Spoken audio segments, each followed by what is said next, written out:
मी लग्न करणार नाही। आई शिव्या देत होती तिची, बाप शिव्या देतो, बहीण भाऊ शाप देतो, तर काय सांगतो तू कर तुझं आयुष्य कसं जाईल? तसे जाऊ दे, आम्हाला जे मूल बाळ होईल मी त्याच्या आधारे जीवन जगेल। तुझ्याकडे दृष्टिकोन वेगळा होईल लोकांचा, होऊ द्या, मी गंभीर आहे ना। आईने वारीत टाकलं, बापाने वारीत टाकलं, समाजाने वारीत टाकलं, भाऊभाऊकीने सांगितलं जा तुझ्या कर्माचे भाऊ तू भोग, ऐकत नाही जा। एकटी राहिली, त्या नवऱ्याचं छोटस घर होत, राम रामत होते, हाडाचे पाणी करत होते, कष्ट करत होते, फार पोटामध्ये वाढत होतो, लोकांच्या इथं कामाला जात होते। आशा होती देवा माझा दुधाचा उपकार फेडणारा येऊ दे ना, पांडुरंगा देवा येऊ दे देवा। माया माया तिला काही ना काही खायला आणून देत होता, गरीब होती, तिच्या घरात काही खायला नव्हतं। दिवस असल्याने बाईला खायला असलं तर तिचं बाळ वाढत, पण आताच्या मायमाऊलीला एवढं खायला असून खात नाही, एवढी ट्रीटमेंट नव्हत सुद्धा खात पेत नाही। पहिले बायका खायला नव्हतं, कांद्याचं बट्ट खायचे नाही बापू, लक्षात ठेवा, भाकरी म्हणून, लसूणाचं बट्ट खायचे भाकरी म्हणून। पहिली व्यथा खूप वाईट होती माय बापू, पहिलं कोणीच विसरू नये। माय माऊलीने 9 महिने 9 दिवसानंतर एक सुंदर अशा गोंडस बाळाला दिलं, जन्माला दिल्यानंतर कुशीशी लावलं, मला जीवनाचा जोडीदार आला, याच्यातच माझं सर्व काही आहे। आया बाया सांगत होते, तुला सांगितलं ना मुलगाच होईल, बघ मुलाला पाहून आनंदित झाली। माझी सर्व काशी पंढरी सर्व तीर्थ माझ्या मुलाच्या आता, माझ्या डोळ्याचे पारणे फिटले। माझ्या जीवनाचा जोडीदार नवरा गेला, पण माझा जीवनाचा जोडीदार माझा मुलगा आला। मी याला मोठा करेल, शिकवेल, अधिकारी बनवेल। किती स्वप्न त्या मायमाऊलीचे, मायचे खूप मोठे स्वप्न असतात बरं। मायला, प्रत्येक मायला स्वप्न वाटतं की माझा मुलगा मोठा व्हावा, माझ्या उपकाराचे पान फेडावे, माझ्या दुधाचा उपकार फेडावा। मोठा झाला, हळूहळू पहिलीला जायला लागला, स्वतः लाड प्यार करत होती, कामाला कष्ट करत होती। बाळा चांगला शिक, समाजाला दाखवून द्यायचंय, भाऊबंदीला दाखवून द्यायचंय, माझ्या दुधाचे उपकार फेडशील ना। दानस्त बाळ सारखा आई चिंता करू नको, तुझ्या दुधाचा उपकार विसरणार नाही गाई, मी विसरणार नाही, विसरणार नाही आई। मुलगा पहिलीला जात होता, कामाला धाव धडक करत होती, भांडी घसत होते, दुधी दूध होते। माझा मुलगा चांगला शिकेल, लहानाचा पहिलीला गेला, दुसरीला गेला, 5वीला गेला, 10वी पर्यंत मुलाला शिकवलं, पण उच्च शिक्षणासाठी पैसा लागतो। जे घर होतं ते घर विकलं आणि मुलाला तालुक्याला शिकायला लागलं। आईने विचार नाही केला माझा मुलगा शिकेल तर 100 घरं बांधेल। आईने राहण्याचं घर विकलं आणि एका झोपडी गावाच्या बाहेर राहून आपल्या मुलाला पालन पोषण करत होती। हळूहळू हळूहळू मुलगा उच्च शिक्षण घेऊन पास होत होता। आई पैसे पुरवत होती, आई रात्रभर काम करायची, दिवसा लोकांचं काम करायची, रात्री भांडी धुणी करायची, कोणाचे कपडे धुवायचे, कोणाचं घर सारायचं, कोणाचं घर पोतरायचं। पण माझ्या लेकराला डोक्यावर पदर घेत असताना बाकीचे केस पदराच्या बाहेर निघायचे, साडी नाही तिला नेसायला, पोलक नाही तिथे नेसायला, तिच्या शरीरातील मायची आबरू दिसत होती। पण आई म्हणते माझा आज आबरू दिसेल, पण माझं लेकरू शिकेल ना, माझं लेकरू शिकेल तर घेईल साडी, आनंदात ठेवेल। मुलगा लहानाचा मोठा झाला, उच्च शिक्षित झाला, हुशार निघाला। मुलाने परीक्षा दिली आणि मोठ्या शहरात साहेब म्हणून पदवी मिळाली आणि अख्खं गाव त्या मायमाऊलीच्या घरी फुलहार घेऊन, मायमाऊलीचा गळा गच्च फुलाने भरून गेला। माय अभिमानाने फुलली, माझा दुधाचा उपकार फेडला तर माझा लालतो। आईने गळ्याचे मुलाला घेतलं, ज्या लोकांनी तिला नाकारलं ते लोक मी येत होते, ते लोकांना लाज वाटली, ते लोक मी तिच्या जवळ क्षमा मागत होते। मुलाकडे पाहून म्हणते माझा दुधाचा उपकार फेडला तर राजा तू दुधाचा उपकार केला। मुलगाला निरोप दिला गावाच्या सरपंचाने, गावाच्या पाटलाने, साहेब म्हणून गाडी आली साहेबाला आणि गाडी बसून साहेब गेला जिल्ह्याला। आईची व्यथा, आई रडत होती, माझा तान्या किती मोठा झाला, माझा बाळ अधिकारी झाला। झोपडीत असणारी माय माऊलीला स्वप्नाचे किरणे दिसत होते.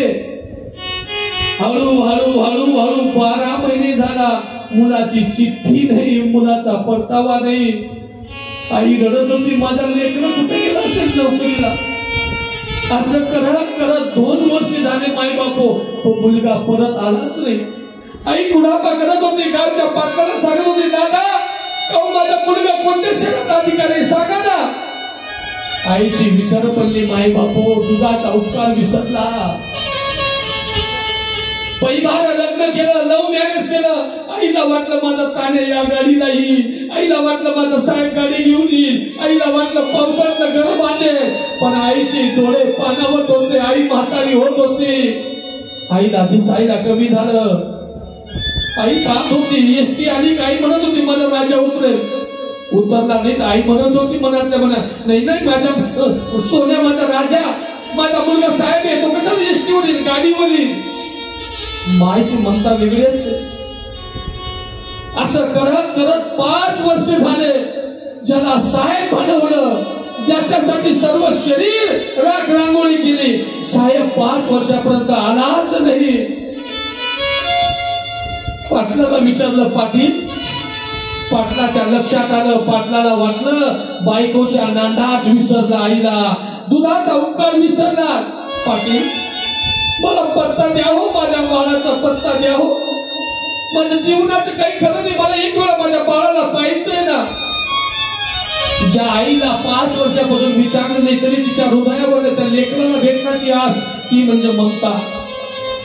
आई निघाली, पत्ता घेतला, कसं कसं काम केलं, जे भाड्याला होतं. आई भुकी भुकी निघाली, एसटी बदली. सकाळी शेलाला गेली, लोकांना सांगत होतं. आई आराधी होती ना, दादा पत्ता सांगा ना. रिक्षावाल्यांनी, गाडीवाल्यांनी सांगितलं, हा तो मोठ्या अधिकारीचा साहेबांचा बंगला. चल मावशी बसवतो. कोण आहे? मी आई आहे त्याची. अभिमाने सांगत होते, आई आहे. साहेबांच्या घरासमोर रिक्षा उभी केली. रिक्षावाल्याने सांगितलं, साहेबांची आई तू होऊच शकत नाही. एवढे मोठ्या साहेबांचं आई. माई मावलेने काम करून भाडं सगळून सगळं ते दिलं रिक्षावाल्याला. बाहेरून बेल कशी वाजावी, गेट कसं उघडावं मायला कळत नव्हती. त्या गेटला हात मारत होती. सकाळ सकाळी पोहोचली. साहेबची गोरी गोमती बायको बाहेर आली. काय ग भिकारण, सकाळ सकाळी स्वयंपाक आहे का, निघितून. माईच्या हृदयाला तेच पोहोचले, अगं मी भिकारण नाही ग, अमुक अमुक नावाचं साहेबांचं घर. हो साहेबांचं घर. दरवाजाचा उघड, दरवाजा उघडवला. अगं सकाळी स्वयंपाक केलेला असतो का? अगं मी भिकारण नाही, तुझ्या साहेबाची आई आहे. कशा साहेबाची आई? मला त्यांनी सांगितलंच नाही. दोघांची चर्चा चालत होती. साहेबांची गाडी लागली. साहेबांनी सांगितलं, का गं ही म्हातारडी कोण सकाळी भीक मागायला नाही जाणे, कसं काय गेटच्या मध्ये घुसली? आईने पाहिलं माझा साहेबांचा आवाज. साहेबांनी आईला ओळखलं नाही. आईचे केस फाटलेले साडीमधून केस दिसत होते. आईच्या ब्लाऊज मधून आईचे फाटलेलं वास्तव्य दिसत होत. पण ज्या दुधाने, ज्या वास्तव्याने झरा पाजला होता, तो सोन्या त्या आईला विसरला. तू मला ओळखलं नाहीस, मी तुझी आई. त्यांनी पाहिलं माझी आई, हात धरला, पटपट घरात गेलं. अगं बाहेर का उभी मध्ये सर? आईची लाज वाटली. तिने रक्ताचं पाणी केलं, हाडाचं पाणी केलं, आईला विसरला. का ओळखतोस बाळा, कशाला आलीस, कोणी सांगितलं पत्ता? अरे नीट तर बोल माझ्याशी, माझा भरोसा नाही केव्हा काय होईल. तू नीट तर बोल. ही बाई कोण? ही माझी बायको. मला लग्नाला बोलवलीस, मला विचारलं नाहीस. तिकडे बायको घरात जाते, भांडे आदर आपट करायला लागली. यांनी काय केलं? आई मी 2 दिवसात येतो, जा तू घरी जा. मग आली. पण आईला पाणी विचारलं नाही, आईला चहा विचारलं नाही. आईचं पोटात गोळा उठत होता. काय रे राजा, माझ्या दुधाचा उपकार केला असते तू? सकाळपासून भुकी भुकी निघाली, जेवण सुद्धा विचारत नाही. आईची ममता म्हणत होती, काय दुधाचा पान फेरलास माझा. आईला तसंच निघाली बाहेर. पाय पाय पाय पाय पाय पाय बस स्टँडवर गेली. आईच्या डोळ्यातून अश्रू वाहत होते. देवा काय माझा दुधाचा उपकार विसरलास माझा लाल. पण येईल माझा सुनबाईमुळे घाबरला असेल तो येईल माझा मुलगा, तरी ममता पाक तिची. ज्या आईला जेवण विचारलं नाही, त्या आईला पाणी विचारलं नाही, ती आईच्या हृदयामध्ये तरी भावना जाते माझा मुलगा, माझा साहेब येईल. आई आपल्या गावाला कशी बसी पोचली.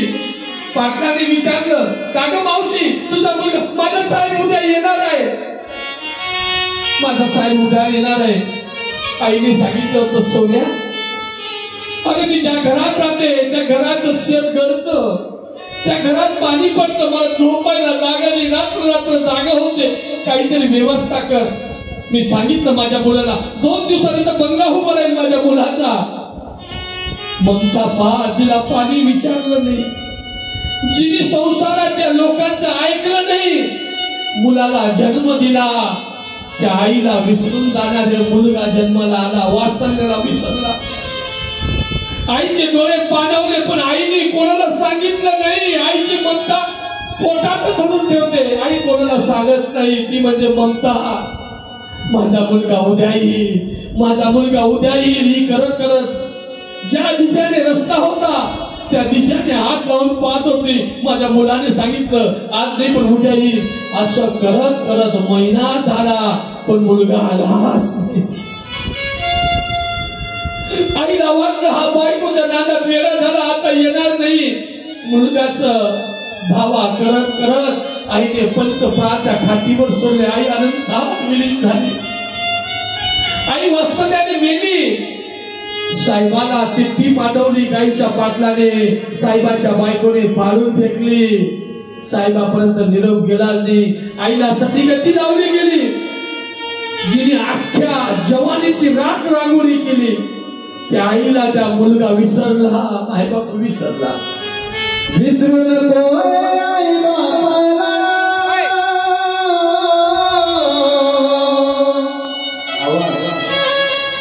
विसरू नको आई बापाला, जरी त्याने काया काया जिजवळ तुझ्या शिरावर सुखाची छाया वेड्या मिळणार नाही.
पैसा गोळा करून सदीगती केली. साहेबा आला नाही, वाट पाहिली संध्याकाळपर्यंत. आईने डोळे उघडलेले होते, डोळ्यातून प्राण गेला. माझा मुलगा येईल, माझा मुलगा येईल, आला नाही. भर जवानीत मुलाला शिकवलं, मोठा अधिकारी बनवला आणि तो पत्नीच्या नादात वेडा झाला. आईला सतीगती केलं, दहावीला तरी मुलगा येईल, गावाने जाऊन केलं. 2 महिने झाले आईला जायला, आणि तोच आईचा मुलगा एका अधिकाऱ्याच्या घरी गेला. त्याच्यापेक्षा मोठ्या वरिष्ठ अधिकाऱ्याच्या घरी गेल्यानंतर तो अधिकारी आपल्या आईला त्या बंगल्यामध्ये झोपड्यावर बसवलं होतं आणि खाली बसून आपल्या आई आणि बापाचे पाय दाबत होते. आता साहेबांच्या समोर गेला आणि यांनी पाहिलं. साहेब कोण? साहेबांनी एकच उत्तर दिले, माझं दैवत, माझे माय बाप दैवत. अरे या दैवतामुळे आज मी साहेब आहे. या दैवताने माझ्याकडे काहीच नव्हतं. माझा बाप रात्रंदिवस राबायचा, माझी आई कष्ट करायची. मी भाग्यवान आहे की माझ्या आई बापाची आज मला सेवा मिळते. तेव्हा त्याचे कान उघडले. त्याला वाटलं मी किती मोठं पाप केलं. तिथून कसा निघाला, बायकोला न विचारता गावावर आला आणि त्या झोपडीमध्ये आई राहत होती. त्या झोपडीमध्ये कोणीच नव्हतं. आजूबाजूच्या लोकांना विचारायचे, का हो इथे आजी राहायची, कुठे गेले? तिथले खेळणारे मुले म्हणतात, आजी देवा घरी गेली. दादा तुम्ही कोण? नाही खोटं बोलतात. गावाच्या पाटलांकडे गेले. गावाच्या पाटलाने सांगितलं, तुला थोडी लाज लज्जा शरम नाही? जेव्हा तुला जन्म होण्याच्या अगोदर पोटात होता, तिने सर्वांचा विरोध करून तुला जन्म दिला आणि तू तिला दुधाचा उपकार विसरला. पाटील रडत होता. त्याला वाटलं माझ्या जीवनातला मायाचा सागर गेला.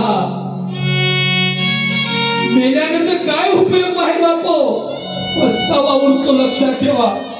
म्हणून मुलगापेक्षा मुलगी बरी प्रकाश देते दोन्ही घरी. त्या मुलाच्या जागी जर मुलगी राहिली असती, तिला संपूर्ण आयुष्य तिने सांभाळलं असतं.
बन के तेरा साया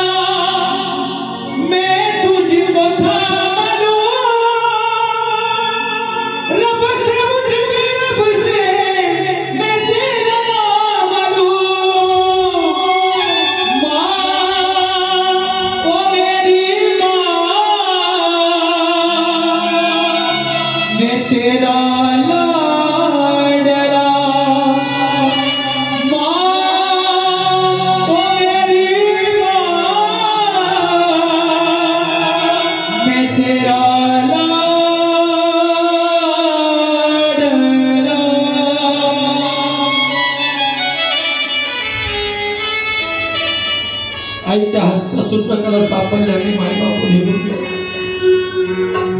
जीवनवर नाही गोडी मरेल बंद्या गोडी रडायला लागला. पस्तावा येत होता, पस्तावा करून काय उपयोग. म्हणून आई बापू ज्याच्याकडे आई आहे तो जगातला श्रीमंत लक्षात ठेवा. माझी सुद्धा आई 4 वर्षापूर्वी सोडून निघून गेली. मी जर कथेला जायचो तर 4 वेळा धुवून यायचं. गेली चालतं होत गेली. माझ्या आई म्हातारी नव्हती, फक्त 56 वय होतं माझ्या आई. जीवनात सगळ्यात श्रीमंत जो माणूस ज्याच्याकडे आई आणि बाप, आणि ज्याच्याकडे आई आणि बाप नाही तो जीवनातला कंगाल पाहिजे. माझ्या बायकोचा फोन नाही येणार, पण माझ्या आईचा फोन यायचा, दादा जेवण केलंस का.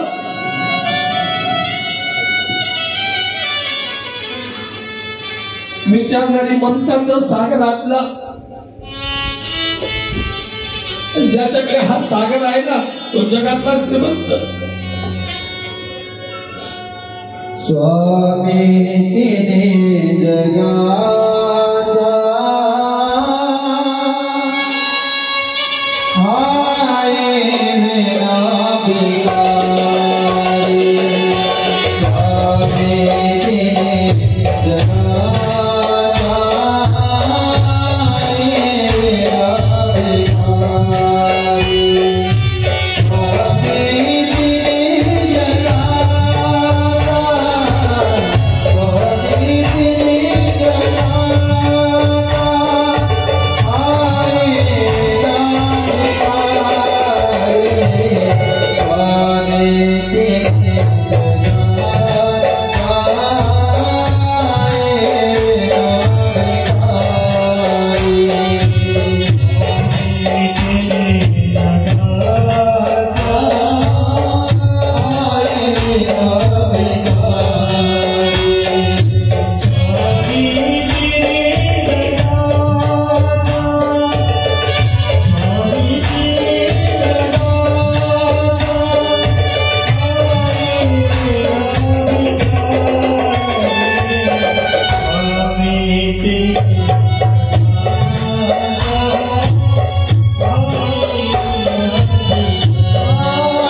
मायाचा पाजर जर एक वेळाचा आटला तो वापस मिळत नाही.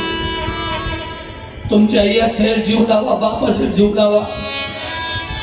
माझ्या आई जर कधी यायची ना, लोक पाहायचं महाराजांची बहीण आली. तुम्ही जेव्हा सांगायचं माझी आई एक, लोकांना खोटं पडायचं. ठेवून घरी जात असताना माझी आई स्वतः माझ्या डोक्याला तेल लावायची. माझा राजा बोलून बोलून डोकं दुखत असेल, डोक्याला तेल लावणारी, मायाला माय लावणारी माय गेली. चालत बोलत काहीच नव्हतं ना, आजार ना काहीच. म्हणून माई बापू ज्याला आई आहे ना तो जगातला श्रीमंत माणूस आहे, आणि ज्याला आई नाही ना तो जगातला कंगालपती माणूस आहे. लक्षात ठेवा. आहे माझ्या पाशी जागा चुकला असेल तू, आपल्या पाशी राहून आपल्या माई बापाची किंमत नाही आपल्याला. माझ्या शाळेवर 50 लोकांचा एकटा स्वयंपाक करणारी आई सोडून गेली 4 वर्षापासून. आणि आईचं मातृत्व सांगतो तुम्हाला, जर आई घरात झोपली असेल, तिचा मुलगा जर आला नाही ना, ती रात्रभर जागते. माझा मुलगा आता तरी दरवाजा ठोकेल. ती मग आईचे लक्षात ठेवा. आईची जागा देव सुद्धा देऊ शकत नाही. देव स्वतः मिळणार नाही, पण आईच्या रूपाने, बापाच्या रूपाने विठोबा रुक्माई मिळतात आपल्याला आई बापाच्या रूपाने. म्हणून लक्षात ठेवा माई बापू, सकाळी सूर्य उगेल, संध्याकाळी अस्त होईल, दुसऱ्या दिवशी सूर्य दिसेल, पण माती आड गेलेली आहे. माती आड गेलेला भाग पुन्हा दिसणार नाही. लक्षात ठेवा. मिळणार नाही आपल्याला. नदीच्या काठी गेलेला माणूस कधीच वापस येत नाही. अंतिम सत्य लक्षात ठेवा. आई आहे, बाप आहे, प्रेम करा. बहीण आहे, भाऊ आहे, आदर करा. अरे एक धावता गेलेला माणूस वापस कधीच मिळत नाही. म्हणून या मायेच्या जगातून थोडं बाहेर निघा आणि एकमेकावर आदर प्रेम करायला शिका. एक धावता गेलेला फक्त उरतो पस्तावा, धाडी लागल्याशिवाय राहत. लक्षात ठेवा. माझ्या आईने खूप कष्ट केले. मी माझ्या आईची कथा सांगायला नाही आलो, पण माझी आईने काय केलं तुम्हाला सांगतो. तुमच्या आई तुमच्यासाठी काय केलं हे तुम्हाला आठवलं पाहिजे. लोकांच्या भांडी धुतल्या माझ्या आईने लहानपणी. राग रावले माझ्या आई, कष्ट केले माझ्या आईने. आणि सुखाच्या दिवसात आईला नेहरून गेलं तर माणसाला दारी चालतात. ही उलटी रीत देवाची. सुखाचे दिवस आले खाऊ देत नाही. म्हणून केव्हा काय होईल सांगता येत नाही. कोणता काळ येईल कैसा नाही या देहाचा भरोसा. केव्हा काय होईल सांगता येत नाही. म्हणून आदर प्रेम, माय बाप बहीण भाऊ एकमेकावर आदर पाहिजे. माय बाप काही येत नाही सोबत. मरावे परी कीर्ती रूपे मुरावे. गेलेला किती वेळा कोण थोडा त्याच्या मागता तरी भेटणार नाही. लक्षात ठेवा. म्हणून साहेबाला पस्तावा आला, पण त्याला रडून काही फायदा नाही. निघून गेला. त्याला फक्त जीवनभर त्या माणसाला पस्तावा उरतो. जेव्हा दुसऱ्याच्या आईला पाहतो, बापाला पाहतो, तेव्हा हेवा वाटतो. लक्षात ठेवा.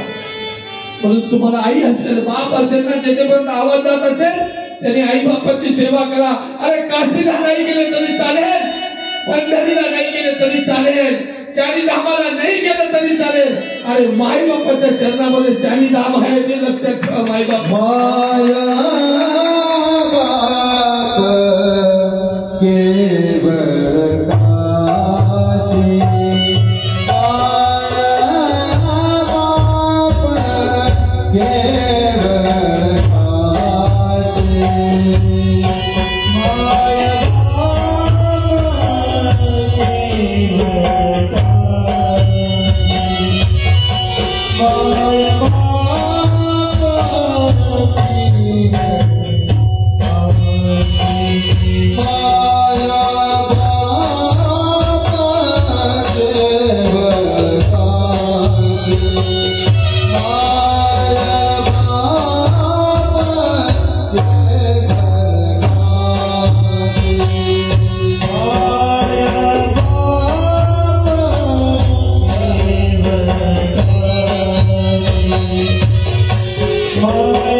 गेली वापस येत नाही, बाप गेला वापस येत नाही, सगळे सोयरे गेले वापस येत नाही. देवी बाबाची कथा सांगते.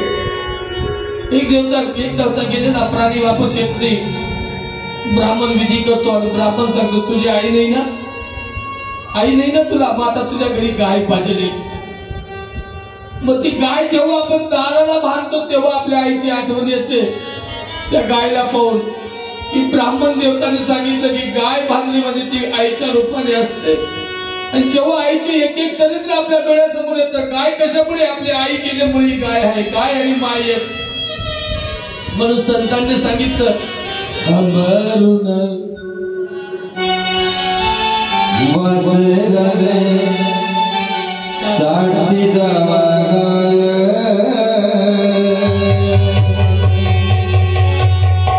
तवा मले चालते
एकच विनंती करतो, ज्याच्याकडे आई आहे त्याच्याकडे परमधन आहे, ज्याच्याकडे बाप आहे त्याच्याकडे परमधन आहे. म्हणून आई बापाला जपा हीच विनंती करतो.